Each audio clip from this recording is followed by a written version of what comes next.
Hello everyone, welcome to Sri Bala Vantalu. ఈరోజు వీడియోలో దసరా నవరాత్రులలో అమ్మవారికి 8వ రోజు నివేదనగా సమర్పించి క్షీరాన్నం అన్నమాట. అమృతంలాగా ఉంటుందండి. టేస్ట్ చాలా బాగుంటుంది. మరైతే లేట్ చేయకుండా మనం ప్రాసెస్లోకి వెళ్ళిపోదాం. క్షీరాన్నం ప్రసాదం రెసిపీని ఎలా ప్రిపేర్ చేసుకోవాలి అన్నది ప్రాసెస్లో చూసేద్దాం. నేను ఇక్కడ క్షీరాన్నం కోసం ఒక చిన్న కప్పు రైస్ తీసుకుంటున్నానండి. మీరు క్వాంటిటీ పెంచుకోవాలన్నప్పుడు కప్పు సైజుని పెంచుకుంటే సరిపోతుంది. శుభ్రంగా కడిగేసుకొని వాటర్ వేసి ఒక అరగంట కానీ గంట కానీ బియ్యంని నానబెట్టుకోవాలి. బియ్యం నానే లోపల స్టవ్ ఆన్ చేసి ఒక గిన్నె పెట్టేసుకొని ఏ కప్పుతో అయితే మనం రైస్ కొలుచుకున్నామో అదే కప్పుతో 4 కప్పుల పాలు వేసుకోవాలి. అదే కప్పుతో 2 కప్పుల వాటర్ని యాడ్ చేసుకోవాలి. మొత్తం 6 కప్పులు అవుతాయి అన్నమాట. పాలు పొంగు వచ్చేంత వరకు బాయిల్ చేసుకోవాలి. చూడండి, పాలు పొంగు వచ్చినాయి కదా. ఈ లోపల మనకు రైస్ కూడా బాగా నానిపోయాయి. వాటర్ని సపరేట్గా వంపేసుకొని పాలల్లో కలిపేసుకోవాలి.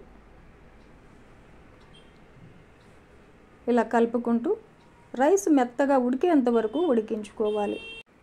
మధ్యలో చెక్ చేసుకుంటూ ఉండాలి. రైస్ మెత్తగా ఉడికిందా లేదా అన్నది ఇలా కలుపుకుంటూ ఉడికించుకోవాలి.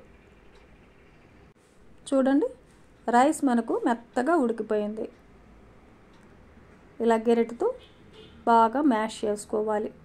చూడండి, కన్సిస్టెన్సీ ఇలా వచ్చిన తర్వాత స్టవ్ని లో ఫ్లేమ్లో పెట్టేసుకొని ఏ కప్పుతో అయితే మనము బియ్యం కొలుచుకున్నామో అదే కప్పుతో 1.25 కప్పు బెల్లం తురుమును వేసేసుకోవాలి. ఇన్ కేస్ మీకు ఏమైనా బెల్లంలో రాళ్ళు ఉన్నాయనే డౌట్ ఉంటే ఒక 1/2 కప్పు వాటర్ని వేసేసుకొని బెల్లం కరిగించుకొని ఫిల్టర్ పట్టేసుకోవచ్చు.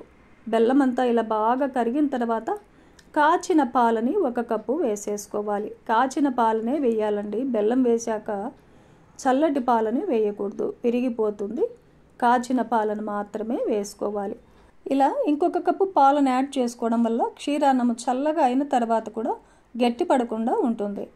ఇప్పుడైతే మనము 1 కప్పు రైస్కి 5 కప్పుల పాలు తీసుకున్నాం, 2 కప్పుల వాటర్ తీసుకున్నాం. మొత్తం 7 కప్పులు అయ్యాయన్నమాట.